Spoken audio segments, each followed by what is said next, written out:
Hi, this is Carol Ann Sherman, and today I'm going to show you a little trick when you're working on a painting that is kind of a little larger and you want to detail one area of it to see how it's going to work out when you do your final painting. One of the things that I like to do is take my drawing, which is already done on my Yupo. I'm sticking a smaller sheet of paper on top of it. I'm going to place it on my light box. This is a light box. It's a really convenient tool for any artist to have. If you're painting and you don't have one of these, you probably should think about getting one because it will help you out a lot and save you a lot of time and a lot of aggravation. So what I'm going to do is place this paper with my drawing right on top of the light box, and I'm just covering the area that I want to try out first to see what my colors are going to look like. This is a good way to find a background color and find your flesh tones and do everything before you start your big painting. So I'm going to start drawing from the left side of my painting because I am right-handed and I don't want the graphite to smear all over the drawing. So I'm going to try to keep, because this is Yupo, I'm going to try to keep my hands off the paper as much as possible. Just use the pencil, and we're going to start from the left, work towards the right. We're placed on the light box. I have stuck a little piece of masking tape on this picture, taped to the original, and that is just so if I have to move it around anywhere, I can. Some light boxes are large enough that you don't have to worry about that. If you're working on something fairly small, you may want to tape it down so if you move it, you don't have any problems. So we're just going to start by taking a number 2 pencil. This is a mechanical, plain old yellow pencil. And we're going to start our drawing this way. It's also a good time to make corrections if you see anything that you don't like about your drawing. And we're just going to trace the image onto the smaller paper. Remember, we're not going to do a lot of shading because I am working on Yupo and I don't want to get the graphite in there because it smears in the paint a little bit. So the less shading you do, the better off you're going to be, the happier you're going to be with your final painting. Knowing that this is going to be a straw hat, I'm probably going to put all these little areas in it that we see through because we want to have a place to darken up so we can just give it a little depth.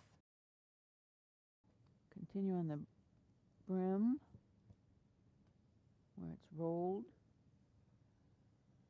Meet up with your other line. Do not draw in scratchy little lines. It's not going to help your painting. We have some rather large sunglasses. I don't leave a lot of open lines in my drawings. If you want to change your drawing at this point a little bit, you can. I'm just changing the hairline a little bit around the hat to make it a little flattering when we paint it. Do a minimal of lining on the face.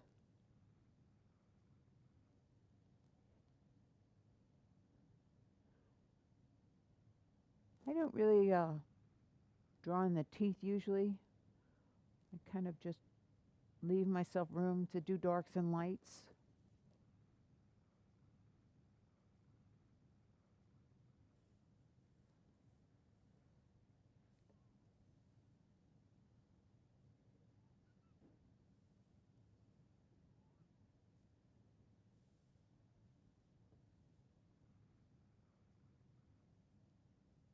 I have an ear that shows behind this cord holding the hat on.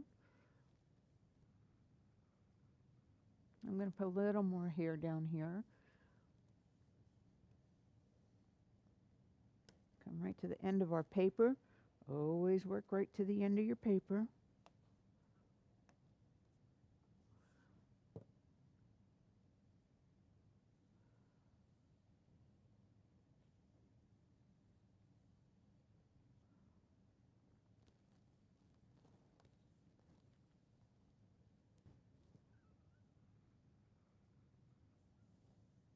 A shoulder, a top of a bikini strap on one side, one on the other.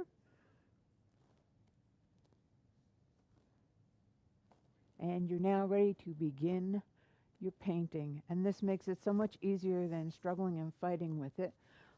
The light box is such a useful tool. You should really have one. If you don't, you should really get one. And we're ready to move on to the next step. This is Carol Ann Sherman, and I'm glad you could be here to join me for my free art lesson today. I hope you look for me on my website at carolanshermanstudio.com, and I'm looking forward to you meeting up with me again somewhere in the future. Keep an eye out for my DVDs. Thank you so much.